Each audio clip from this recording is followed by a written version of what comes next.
Canada, a nation that's always been America's biggest trading partner, just slammed the brakes on all U.S. auto imports. This isn't just a story about tariffs or political speeches. It's about families watching their livelihoods teeter on the edge, dealerships turning into ghost towns, and whole communities wondering whether their economic backbone is about to snap. As the dust settles from Prime Minister Mark Carney's defiant stance and President Trump's America First response, one question looms large. How did we get here? Why would Canada take such a drastic step? What does it mean for the auto industry on both sides of the border? And how will this escalating tension impact you, whether you're in the showroom or the factory? Buckle up. This story is far from over, and the next turn might just change everything you thought you knew about North American trade, from tires to transmissions. The impact of the tariff was immediate and far-reaching. Factories that relied on seamless cross-border parts flow found themselves facing bottlenecks. Steel mills in Ontario slowed production as orders dried up. Electronics plants in Quebec scrambled to secure alternative suppliers. Engine foundries in the prairies halted production schedules as component shipments from the United States stalled. In Montreal, parts manufacturer Martin Desjardins unfolded a fax with trembling hands. It was a blunt notice from a major American client, suspending all future orders until the tariff situation stabilized. Desperate, Martin dialed the Texan buyer, hoping for flexibility. "Is there any way to waive this duty?" he asked, his voice tight with stress. The response was cold and final. "We're cutting all non-essential imports." The Canadian Manufacturers and Exporters Association released data estimating that $400 million worth of auto parts would be stuck at the border. Analysts warned that this was just the first domino in the automotive assembly line. Martin stared at his empty loading bay, his phone buzzing with more cancellation notices. As small manufacturers struggled to adapt, consumers across the country faced an equally complex dilemma, one that tested brand loyalty and financial practicality. The Great Canadian Road Test. Canadian consumers, too, were facing hard choices. As the news of the tariffs spread, the mood among car buyers shifted rapidly. A new survey from the Automotive Consumers Association revealed that 60% of prospective buyers in Toronto and Vancouver now refuse to consider U.S.-made vehicles. The fallout was swift and personal. At a suburban dealership in Toronto, the Singh family debated whether to commit to a new hybrid SUV. Ravinder Singh, a logistics manager, had been eyeing a Ford Explorer for months. Yet with the new tariffs factored in, the cost had jumped beyond their planned budget. His wife, Priya, pointed to a nearby display model from a Japanese brand, highlighting the dealer's claim of tariff-free pricing. Ravinder hesitated, caught between his desire to support North American manufacturing and the stark reality of their finances. The dealership manager, meanwhile, had just received new directives: pivot to European and Asian models, the memo advised, instructing staff to emphasize features that American brands could no longer match on price. Sales scripts were hastily updated, and a training session was scheduled for the next morning. As the Singh family moved on to test another model, a salesperson peeled the sold sticker from a Ford Explorer on the lot. In a back room, the dealership's owner mulled over the latest projections. Foot traffic had dropped by 40%, and inventory days on lot had tripled. The realization hit hard. Loyalty was no longer enough. Customers were making purely economic decisions, and American brands were rapidly losing ground. Dealers on the brink. Dealerships across Canada are feeling the squeeze as the tariff fallout continues. In Calgary, showroom traffic has dropped by 40%, with cars sitting on the lot 3 times longer than before, an average of 90 days compared to the usual 30. Brian Hughes, a sales manager, says they're seeing fewer walk-ins and more canceled deals as customers balk at the inflated prices on American-made vehicles. In Halifax, longtime buyers like Eleanor McIntyre are rethinking their purchases. She recently backed out of financing a new pickup, citing the extra cost from tariffs as a deal breaker. Dealerships that once thrived on loyalty to brands like Ford and Chevrolet now struggle as even die-hard fans look for alternatives. Regional managers are warning about restructuring and potential closures if sales don't pick up. Some dealerships have started shifting focus to non-American brands, hoping to recapture foot traffic. But as prices climb and customers hesitate, many dealers fear they're on the brink of a financial collapse. And as dealerships dealerships across the nation faced similar challenges. The broader economic landscape began to reflect the cumulative strain. We dug through countless reports and insider data to pinpoint exactly which 4,400,000 American jobs hang in the balance. Now you've got the fastest route to seeing how this boycott impacts families and communities. If this insight's worth your time, hit subscribe and drop a like so you never miss our deep dives. Supply chains in siege. A hush settled over the port of Vancouver as idle cranes stood beneath pale morning skies. Across Canada, logistics managers watched brake systems, engine blocks, and electronic modules pile up along rail lines and highway shoulders. Just-in-time manufacturing, ordering parts to arrive exactly when needed, had become a fatal vulnerability. A sudden tariff-induced blockade at the border had choked the lifeblood of Canada's automotive sector. In Windsor, the chief executive officer of Parts Company Canada summoned his executive team into a glass-walled conference room. His stern expression conveyed urgency. "We are facing a supply chain siege," he warned. Beside him, Motor Freight of Detroit's vice president of logistics nodded grimly.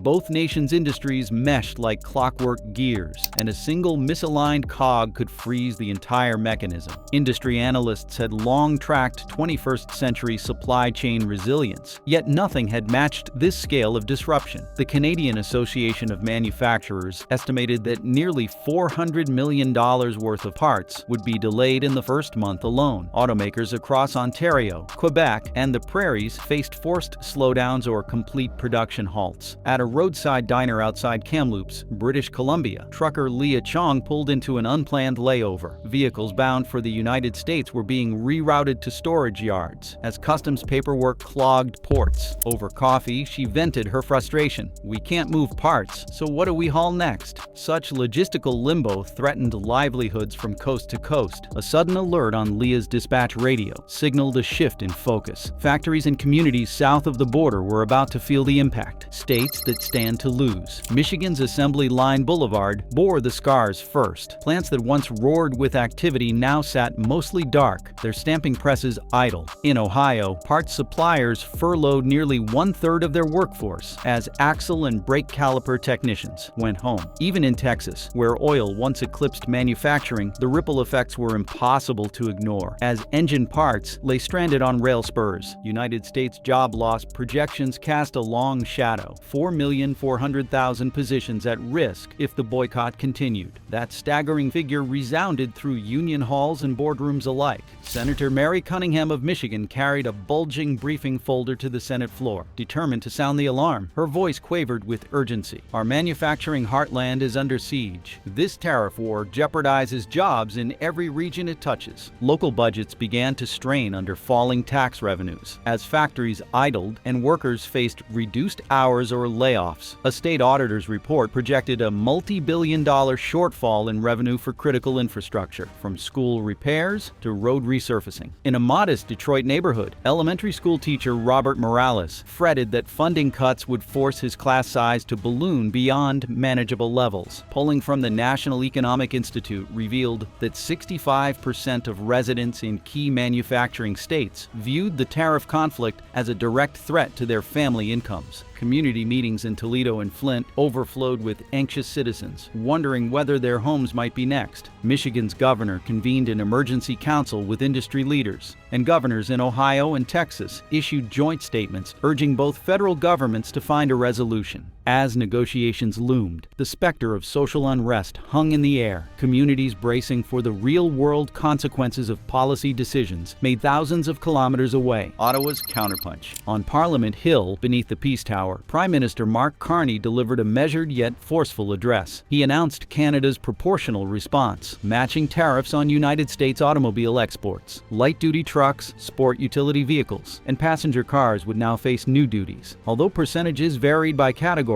the message was clear. Canada would defend its sovereignty. Behind closed doors, cabinet ministers debated potential fallout. Some warned that duties on cross-border trade risk further escalation. Others insisted that national pride demanded a firm stance. In tense deliberations, Carney weighed economic sacrifice against the principle that Canada would not be treated as a junior partner. Conservative opposition members seized the moment, accusing Carney of overreach and promising an alternative strategy focused on targeted exemptions rather than blanket tariffs. Policy papers circulated through caucus offices, each detailing projected costs, hundreds of millions in lost consumer dollars, potential price hikes at dealerships, and uncertain effects on production lines. At the same time, Carney unveiled incentives for Canadian-built electric vehicles, subsidies, tax credits, and low-interest loans aimed at bolstering homegrown automakers. This two-pronged approach sought not only to counter immediate pain, but also to accelerate Canada's transition to a greener economy. National news outlets ran debate panels on whether this counterpunch was smart economic or symbolic posturing. Across social media, hashtags like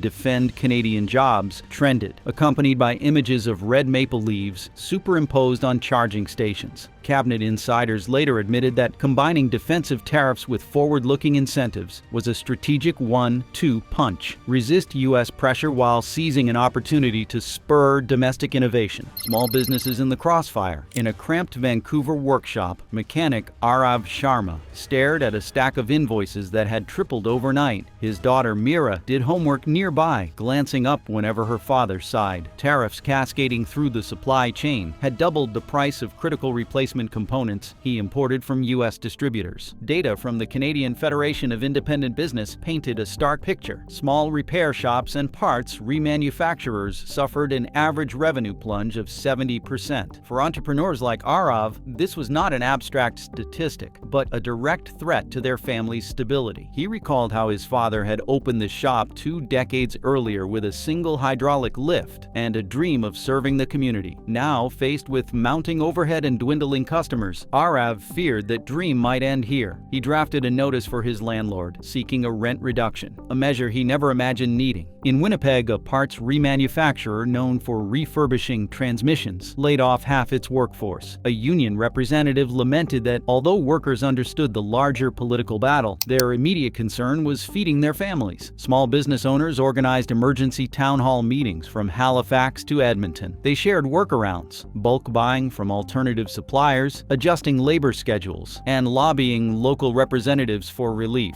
Yet despite collective efforts, the sense of being caught in an economic avalanche remained overwhelming. Late one evening, Arav's shop phone rang. The voice on the other end delivered devastating news. A major parts distributor was ceasing operations in Canada, effective immediately. Arav closed his eyes, bracing for the next blow in a fight for survival far larger than he ever anticipated. As entrepreneurs grappled with this new reality, focus began to shift toward broader political mobilization and long-term strategic adjustments, each stakeholder recognizing that in this siege, resilience would determine who endured. Election fever and auto angst. The mood in Canadian campaign offices shifted palpably as the auto boycott deepened. Riding-by-riding polling revealed that constituencies once considered rock solid for the Liberals were slipping. In southwestern Ontario, home to several major assembly plants, voter sentiment had soured. Pollsters reported that nearly half of residents in key districts viewed the tariff war as a direct threat to their household incomes. Federal campaigns sprang into action. Opposition candidates staged photo ops at shuttered dealerships, framing economic disruption as the government's responsibility. A seasoned Windsor electrician named Paul Tremblay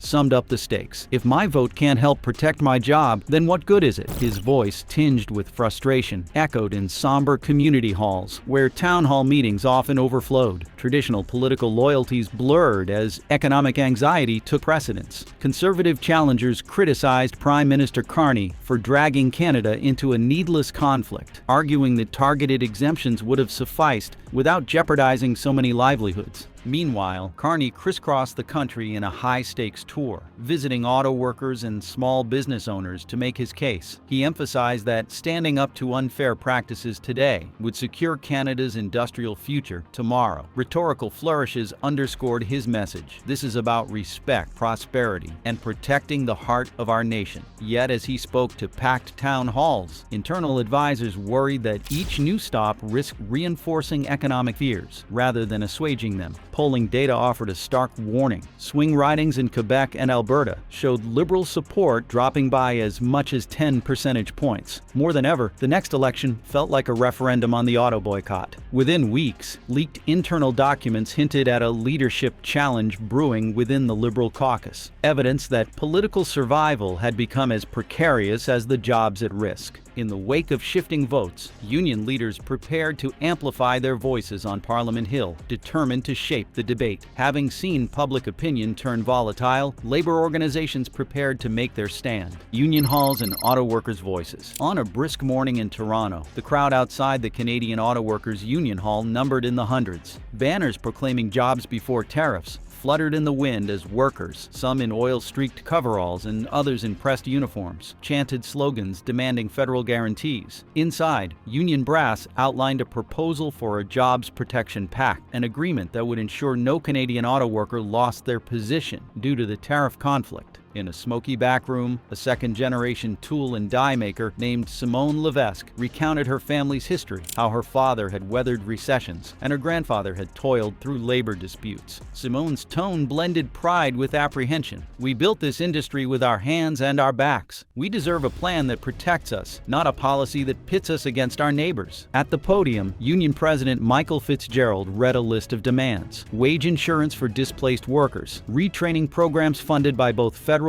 and provincial governments, and an immediate moratorium on further trade escalation while talks continued. The speech punctuated with the refrain, "We're asking for protection, not a tariff war." Outside, small groups gathered to compare war stories. A young apprentice described how his first week on the job had turned into uncertainty, uncertain whether his contract would be renewed. Others voiced solidarity, sharing strategies to lobby their local members of parliament. The union hall doors closed at dusk, with ballots distributed for a national strike vote should negotiations falter. As the sun set on labor solidarity, the focus swung southward to Washington, where U.S. lawmakers were uncomfortably aware of the job losses across the border. Turning attention to America revealed a capital unsettled by economic alarms. Washington's cross-border worries. In the ornate hearing room of the House Ways and Means Committee, executives from major automakers faced pointed questions, with charts illustrating payroll reductions in Michigan, Ohio, and Pennsylvania. A panel of United States industry leaders warned that unresolved trade tensions could trigger irreversible damage. "Our factories are connected to Canadian suppliers in countless ways," testified Linda Martinez, Chief Operating Officer of North America for Autocorp.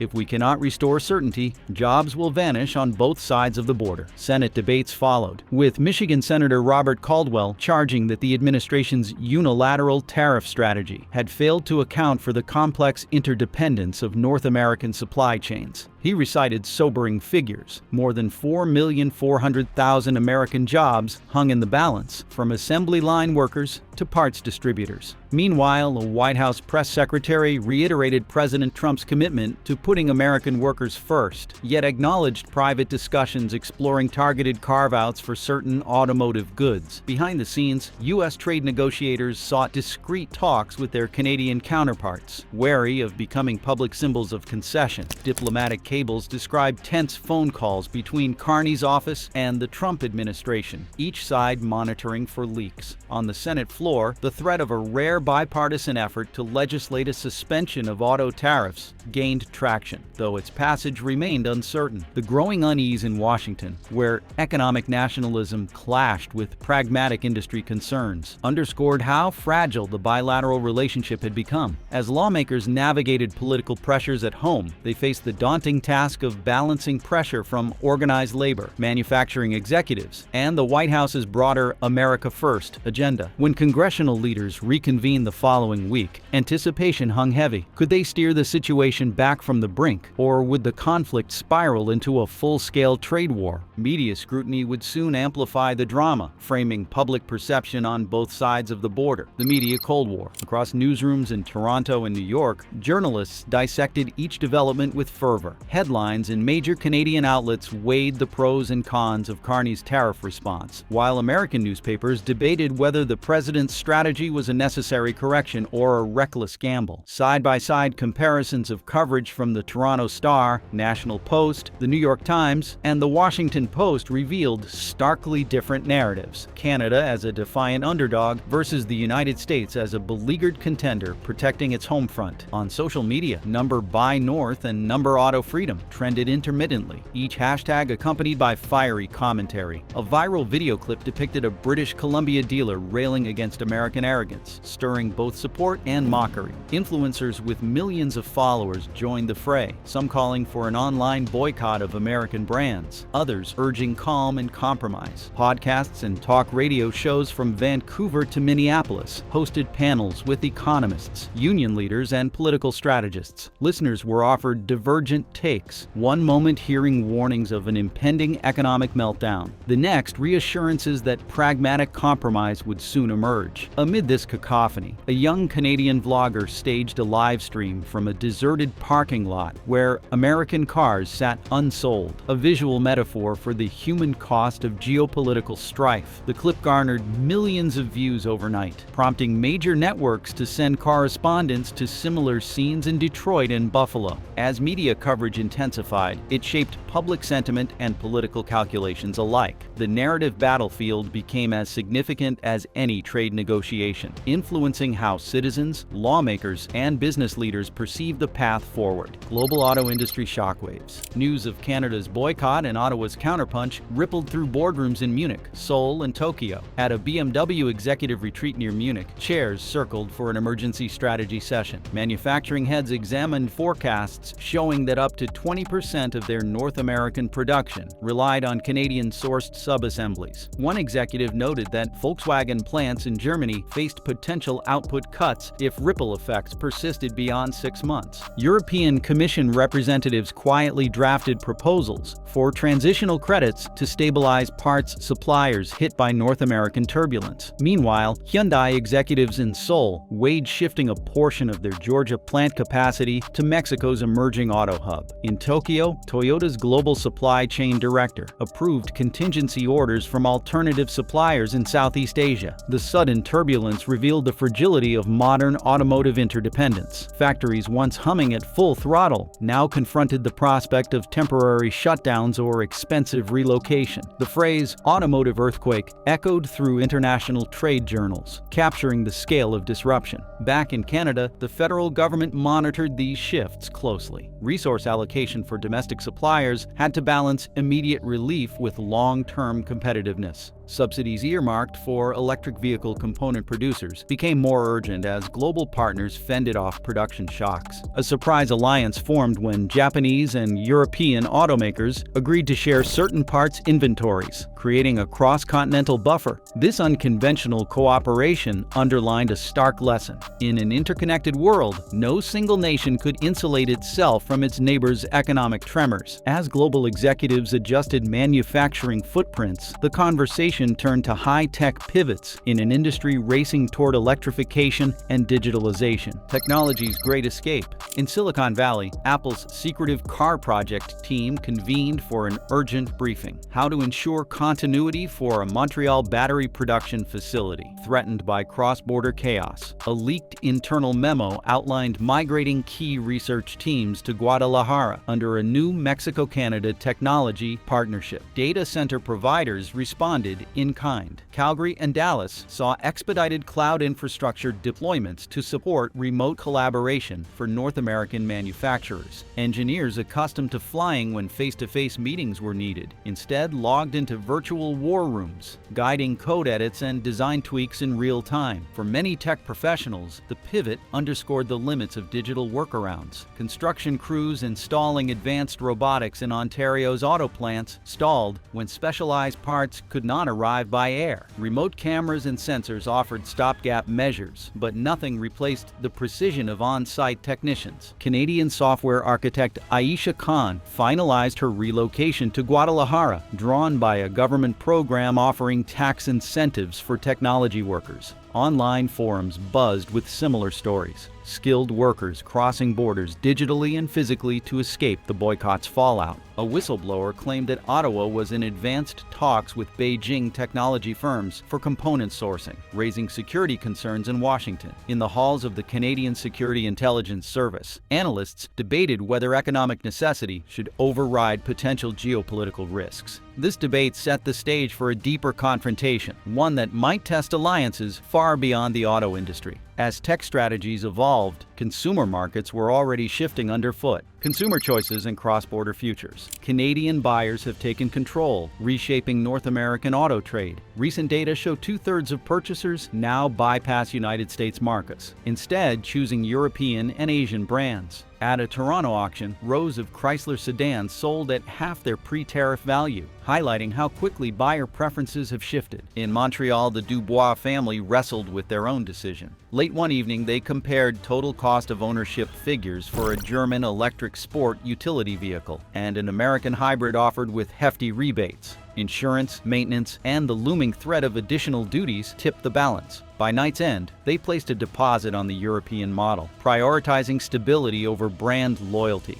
A similar trend emerged at a Buffalo Niagara resale lot. Ford and Chevrolet models that once filled the yard were replaced by Nissan and Kia vehicles. Dealers report that even longtime customers refuse to accept U.S. marks, fearing future levies. Deep discounts have failed to attract buyers who no longer trust today's price to guarantee tomorrow's savings. Mobility services have adapted too. Car share fleets in Vancouver and Toronto swapped American vehicles for Japanese imports, while subscription platforms saw sign-ups surge as users sought flexibility and risk mitigation over brand allegiance. Economists call this consumer sovereignty, buyers wielding collective power to influence policy by voting with their wallets. As consumer behavior solidified, diplomats in Ottawa and Washington met behind closed doors to explore resolutions. The most optimistic scenario would carve auto trade out of broader tariffs, restoring duty-free movement for vehicles and parts, and embedding a protective clause in free trade negotiations. A more measured plan proposed a tiered rollback. Immediate relief for electric vehicle components, followed by phased reductions on internal combustion parts. Experts warn of a darker outcome: permanent bifurcation. In that case, Canada and the United States would maintain separate regulatory regimes and distinct supply chain architectures, forcing companies to duplicate manufacturing on both sides of the border, driving up costs and fracturing an industry built on integration. As evening fell on both capitals, one question remained: would these neighbors rebuild fences or erect barriers that last for decades? What do you think? Let's know in the comments. Thanks for watching till the end.